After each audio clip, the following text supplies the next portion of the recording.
summation of ongoing conversations that you've had with your counterparts, this particular executive order? Which one, last or? The one that No, the digital tax is taking place all over Europe. They're taxing us, and they're doing other things. They're suing all our companies. And if that's going to happen, we want to be the ones that sue, not them. And they use it almost as a form of running European countries, and the EU in particular has been very violent in its lawsuits against our companies, and frankly, very violent and very bad to our airlines. I've gotten calls from the heads of airlines saying they stop in Europe and they're getting charged all sorts of taxes that they never even heard of. They stop and they're getting fined and charged, and they do it only with American companies. They're not doing it to other countries, so we're stopping it.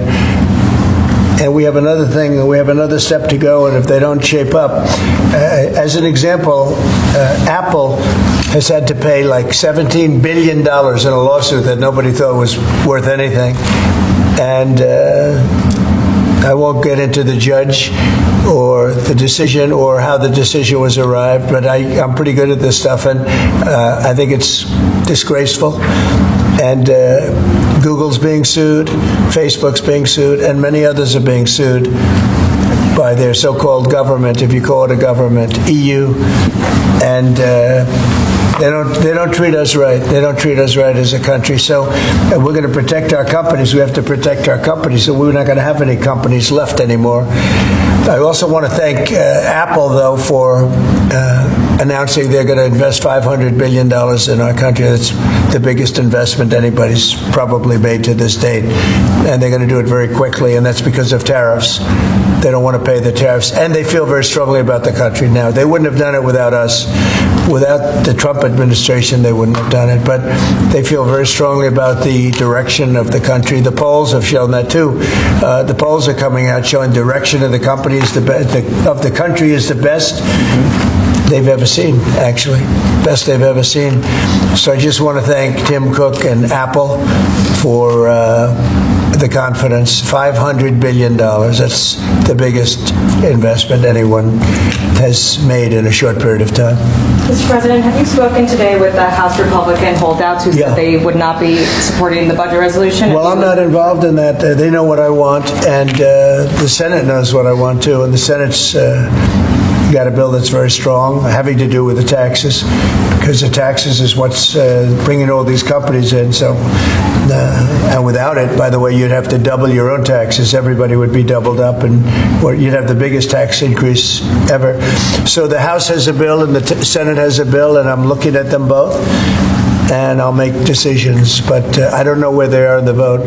I know the Senate's doing very well, and the House is doing very well, but each one of them has things that I like.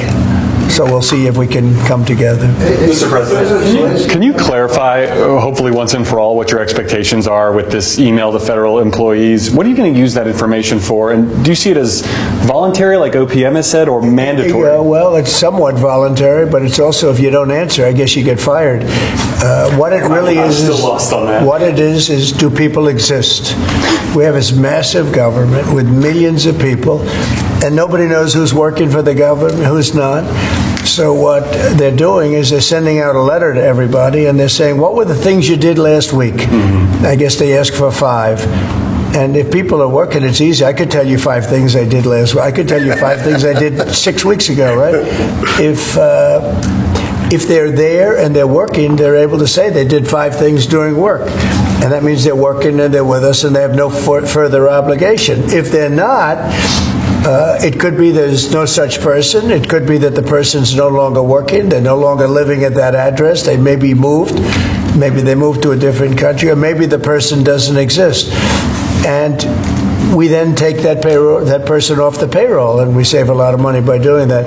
But that's one of the only ways. I think it's a very smart thing. And it says, if you don't answer, essentially, there's a penalty to pay. Like, that's the end of the job. Well, Musk has said that. The order itself doesn't say that. I think that's part of the confusion. Is he speaking for you when he says you'll be terminated? Everybody speaks for me. I'm the one. I'll take responsibility. The old statement, the buck stops here, right? The famous statement. Well, I can say the same thing. The buck stops here. No, we have to find out if people are getting paid and they're not working.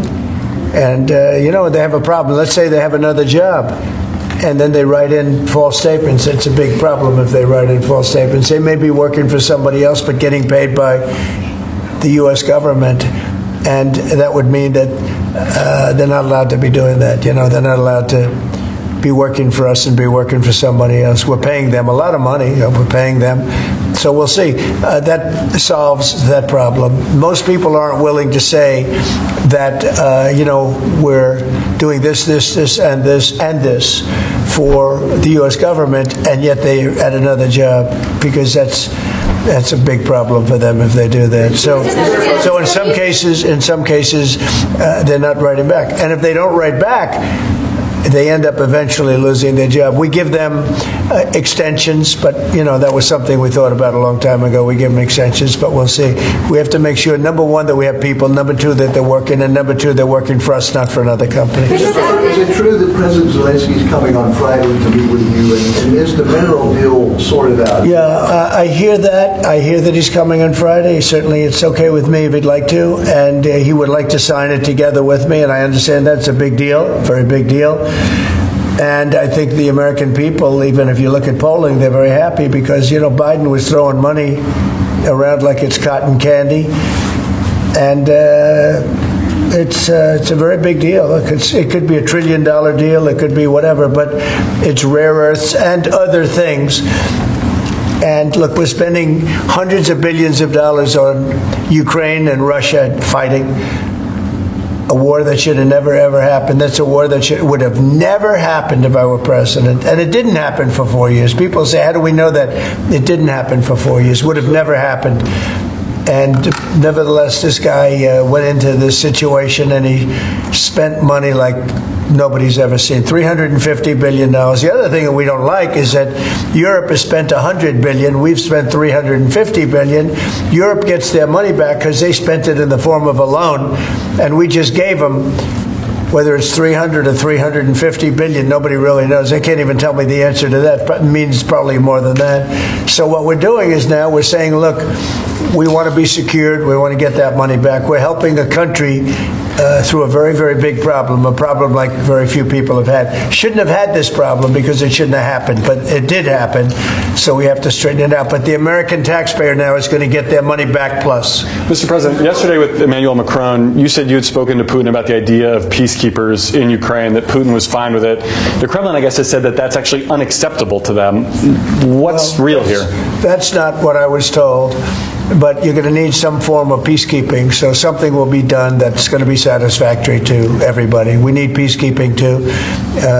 Any situation with American troops at all? It's actually something I did discuss, but a form of peacekeeping that's acceptable to everybody. Ultimately, we'll be able to agree on something, I'm sure.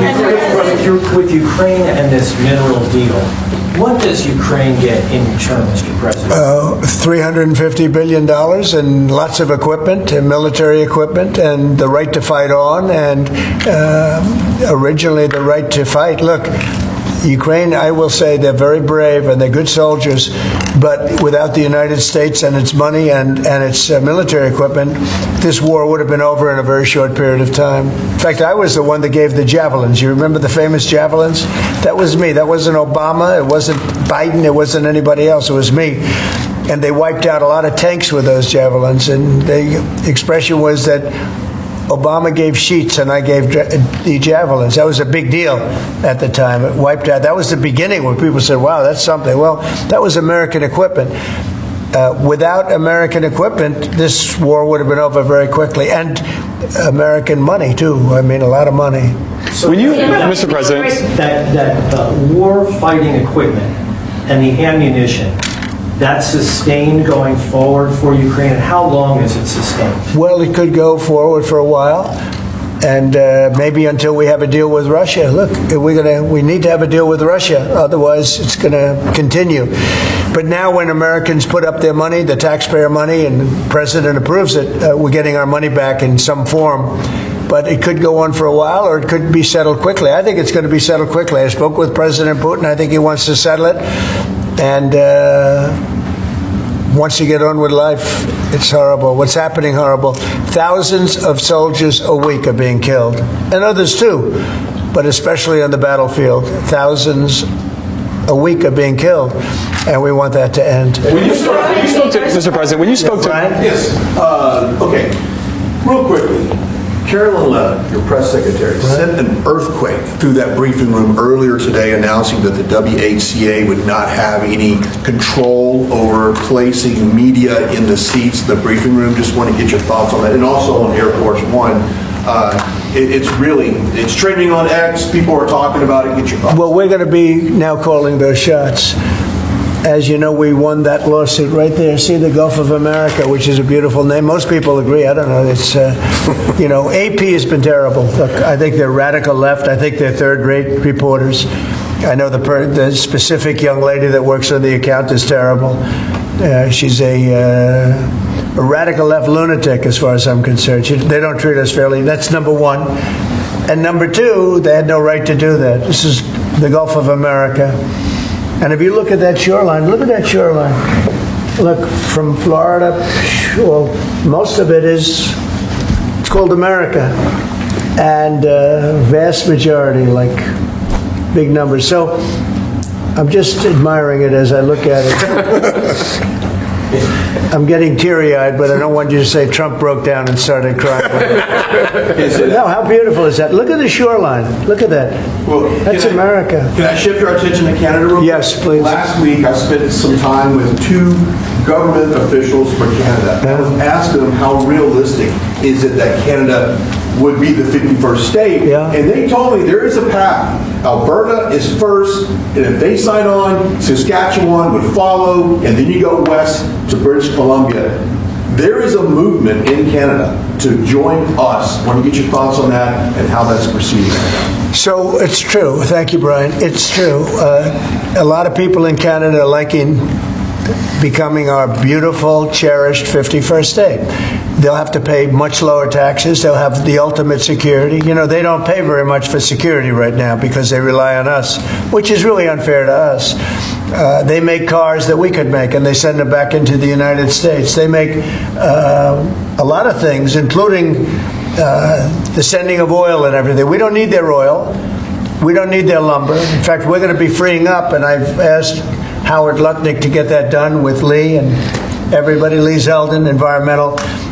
We're freeing up our forests. We're going to be able to take down trees. Right now, you know, we're so restricted environmentally. We're going to be freeing it up with an emergency order. We have an emergency order, and we're going to be freeing up our forests. We have more forests than almost anybody, and great lumber, great trees. We don't need anybody's trees. We don't need trees from Canada or anybody else. In fact, we have to put the slits, as they call them, the area, you know, 50, 60-yard area in between areas of trees. It stops the fires. And frankly, California should have been doing that for years. It's almost getting late. They're going to run out of forests the way they're going. What a shame. And by the way, the water is flowing in California. I hope you people have seen it. But the water is flowing. Do you have a picture of that? I'd hold it up. Do you have a picture of that? Get a picture of it, please. You know, we had a little skirmish in California. I can't believe we had to do that, but we opened up the water in California. The water was flowing into a place called the Pacific Ocean, which for the Pacific Ocean is only a drop, but for us it's more water than we can use in California. So I'll get you some photographs, but it's a beautiful sight. The water is flowing in California, beautiful water from the Pacific Northwest and beyond. And it flows down, and instead of being routed out to the Pacific Ocean, and this has been going on for 20 years more in order to take care of a certain species of fish, which wasn't doing very well without water, I can tell you. So that's a big deal. It's like not reported. It's incredible. But California has a lot of water. That's going to take care of farmers. It's going to wetten up the land, and it's going to go all the way down to Los Angeles, where they have curfews on water, where they have all sorts of blocks on water. You can only use so much. We're going to put until just recently, they were going to put a number of gallons per person living in a house in Beverly Hills on water. You're not going to have that problem anymore. Do you have a picture? Let me just see what that looks like. How beautiful is that? Look at that beautiful water flowing. Look at that. That's coming in the dikes and other means of transportation. Isn't that beautiful? Who would believe that? That's all water they could have had. I went to the governor during my first term and I said, why don't you do this? And they said they have an environmental problem with clean water. If this water were there, you wouldn't have had those fires. You had sprinklers. They make people put sprinklers in the ceiling of a home, and they had no water in them. With this, they would have had a lot of water in them. They would have all been full. They would have had you would have had a whole different deal down there. You probably wouldn't have had a fire, but if it was, it would have been small, would have been put out. You had the fire hydrants not working in California. So it's a beautiful site. These are canals that were built. These were all built. And you saw them for years. They were empty. Concrete. They call them the V-shapes or the half pipes. And they're shaped different forms, but they're shaped, and they rush down through the farm areas where the farmers can take it, and down to Los Angeles. And they were sitting empty for years. And now look at that. Look at that way it looked. It wasn't easy. We had to be very unfriendly to get into those areas. We opened it up. Mr. President. I essentially attacked California. Can you believe it? I attacked California. Let's go. At the outset of your administration, sir, you committed to ending the weaponization of government, to holding those accountable who participated in the weaponization of government. Hold it. This is a good one. Is everybody listening? Deranged Jack Smith. We're going to call it the Deranged Jack Smith signing or bill. Go ahead. One law firm that provided pro bono legal services to the special counsel's office under Jack Smith's leadership was Covington and Burling. As a result of those actions, we're now going to be suspending and putting under review the security clearances for the attorneys and employees at that firm who worked with Jack Smith's team. And we're going to continue holding the people who were responsible for the weaponization of government and who supported it accountable for what they did. And you'll be doing this with other firms as time goes by, right? We're looking at sort of the whole panoply of options. The weaponization of our system by law firms, even pro bono work they're doing just in order to clog up government, stop government, and nobody knows about it more than me. And hopefully that'll never happen again. So the Covington and Burlington? Covington and Burlington. Okay. Mr. President, may I ask you a question about Europe? So long term, do you plan to maintain the number of U.S. troops? Wait, I just want to savor this one, please. Who would like this pen? I'll take it. Hey, why don't you send it to Jack Smith?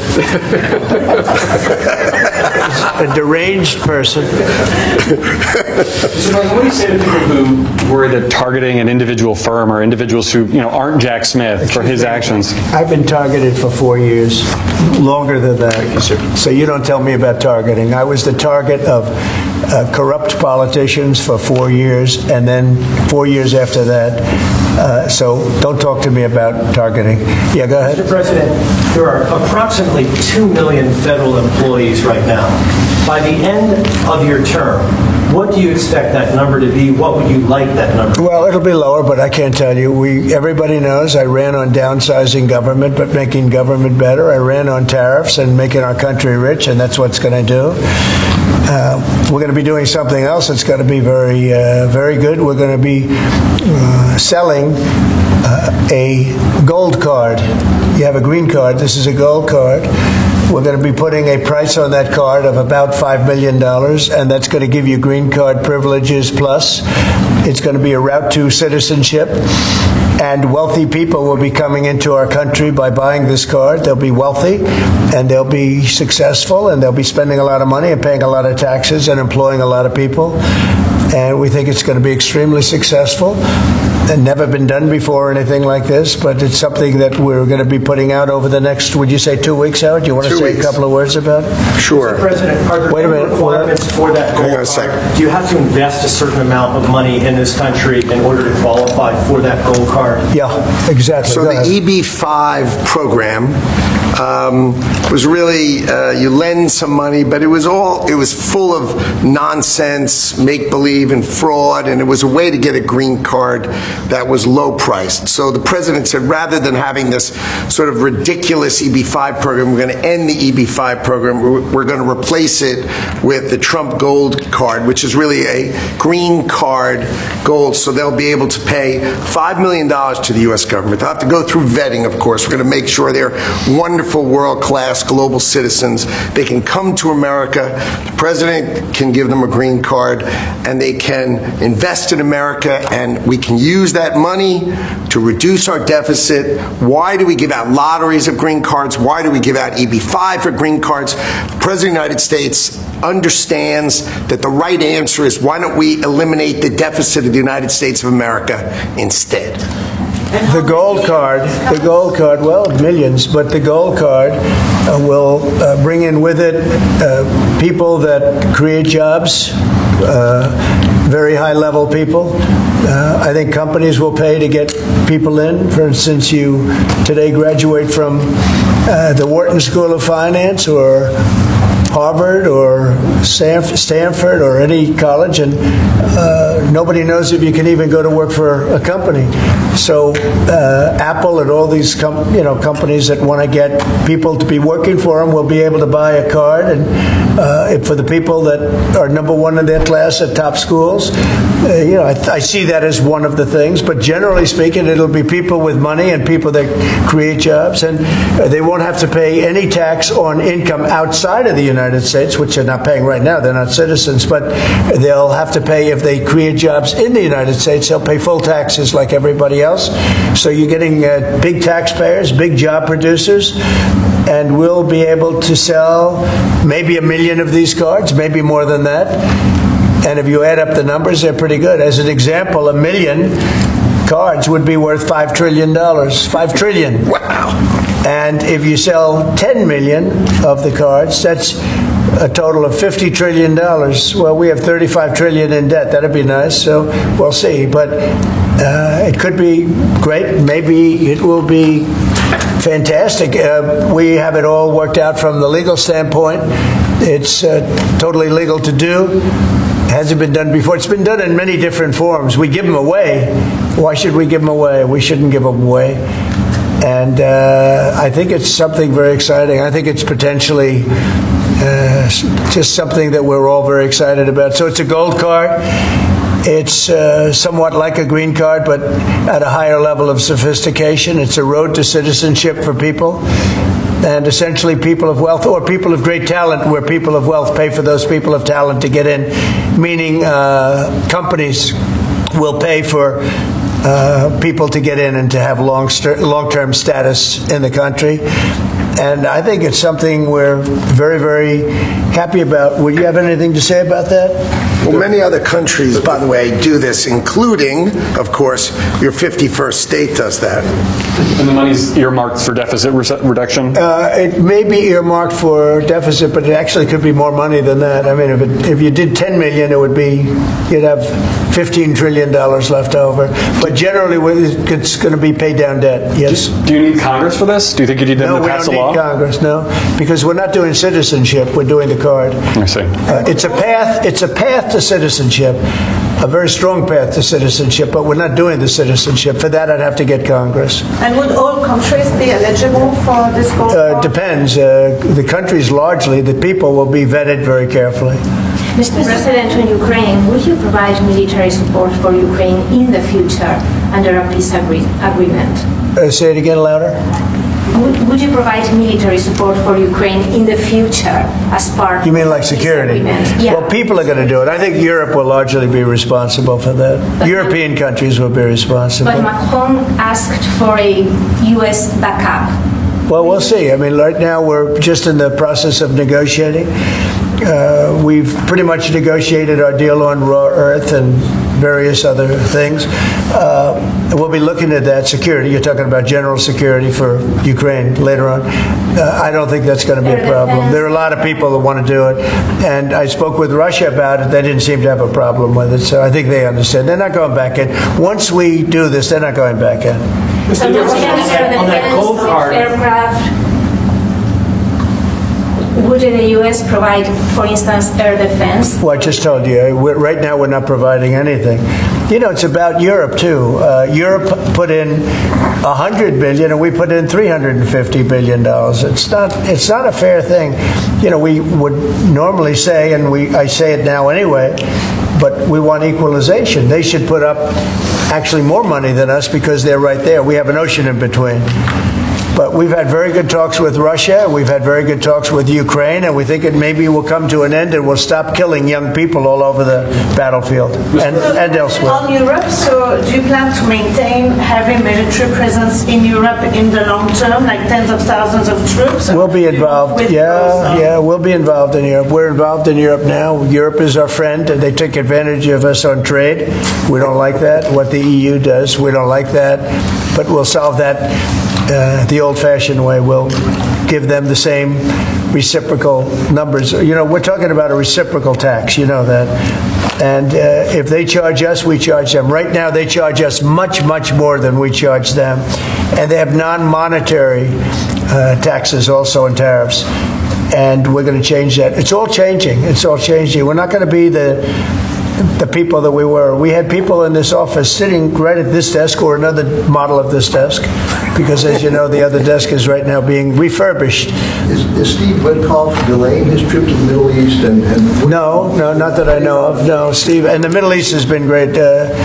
Saudi Arabia has treated us really well. They really have. And I think Qatar has treated us very well too. They want to get that whole mess ended in the Middle East. You know, we don't even talk about that anymore. You guys haven't asked one question about the Middle East, but the Middle East seems to be doing relatively well.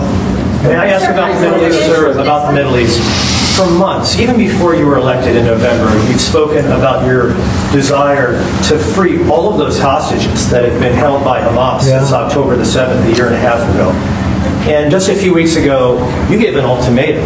You said if they're not all released by noon on February the 15th, there would be hell to pay. Is Hamas thumbing their nose at you, Mr. President? No, I think the opposite. So, as you know, they weren't going to release any more hostages. And I said there's going to be hell to pay. And then they agreed that they were going to release the hostages that they had agreed to release, plus an extra one. And so that you could say that was a big difference. But I said it from that point, it's up to Bibi, Netanyahu, and Israel. I may have taken a different stance. But they did release, they went back to releasing the hostages. But if you remember, they said we weren't going to release any. They've totally ended it. And I said, well, they're not going to release any. They'll be held to pay. And but the rest is really up to him. What I may have done it differently than him. It's not my decision, it's his decision.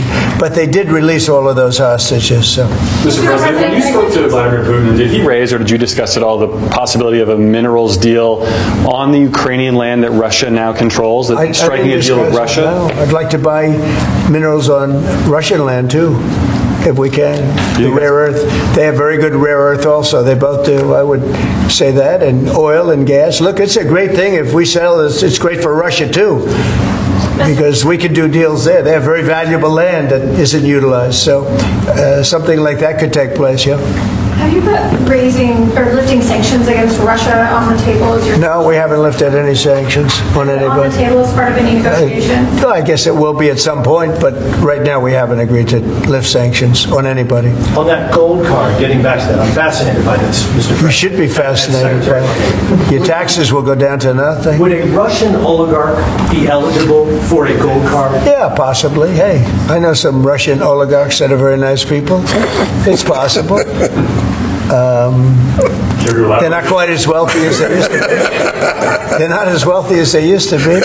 I think they can afford. I think they can afford $5 million. So no, a lot of people are going to want to. A lot of people are going to want to be in this country, and they'll be able to work and provide jobs and build companies and pay taxes.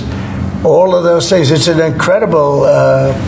It's an incredible thing. I mean, this is the group that is the first to hear it. Nobody's heard about it. Nobody ever thought about it. But we've been thinking about it very, very strongly over the last week. And I was going to announce it sometime next week, and I figure, why not? We have a lot of cameras blazing right now.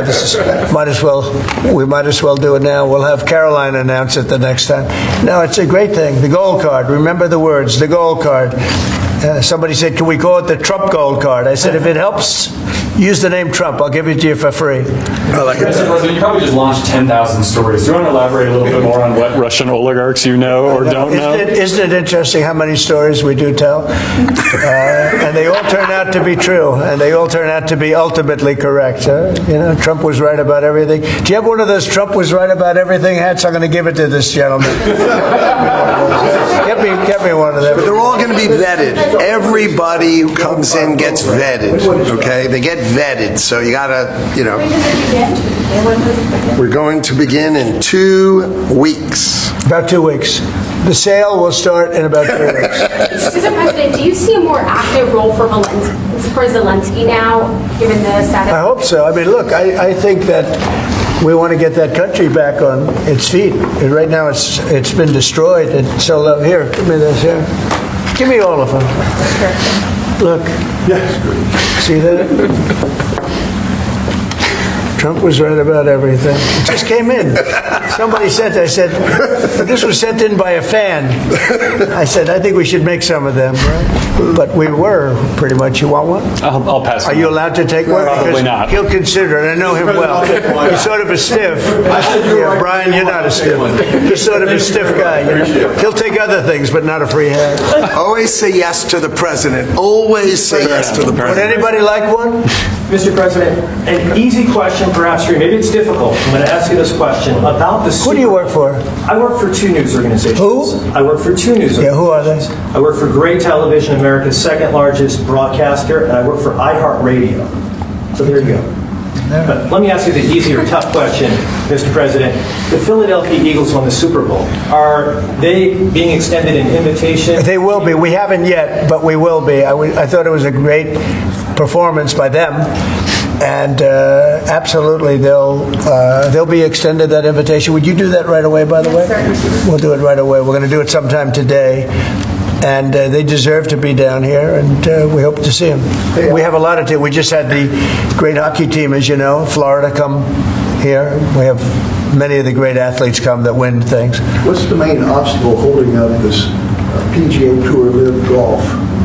Well, they have to get together. They've had a lot of discussion back and forth. They both are meaning well, and a deal will ultimately happen. I think it'll happen pretty quickly. It'd be nice to see the golfers, the best golfers, be able to play against each other. What's your role been in this whole process? Just to help expedite it. Tiger was here. Adam Scott was here.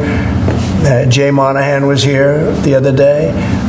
Just to really help expedite it. We had Yasser here from Saudi Arabia, great guy.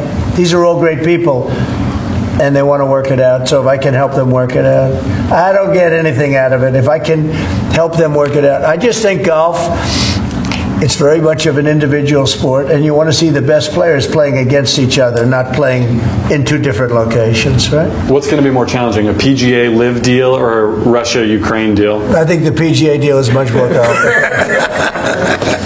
Sir, may I ask the Middle East question, if I may? What's your take on what's happening in the West Bank and what Israel... Well, it's some movement up there that a lot of people are concerned about. And there's been a lot of Israeli movement. They're up there for a reason. All of a sudden, maybe they're not feeling so good about that. So that would be terrible. I hope that doesn't happen. But there is movement up there that nobody knew about. Right? You know that, right? Yeah, and when you say, are you concerned about it as well? I'm concerned about everything. I want the world to be peaceful. When I left here, we had no war. We had defeated ISIS in less than 4 weeks. In fact, I took the general that defeated ISIS and I put him in charge of the whole ball game, because that's what we want. We want winners.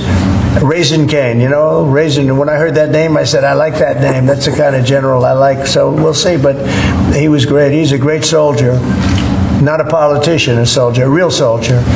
You know that, Brian. This guy was the real. This guy's the story a million times. Yeah, this guy's the real deal. He is. And I think he's going to do a great job. But think of it. We had no wars. We had no problems. We had no inflation. We had no problems. And then all of a sudden you have October 7th in Israel, which was horrible. And then you see what happened with Ukraine. Russia would have never gone in if the election weren't rigged. It was a rigged election. The 2020 election was rigged, and we got out of it. And you see what happened.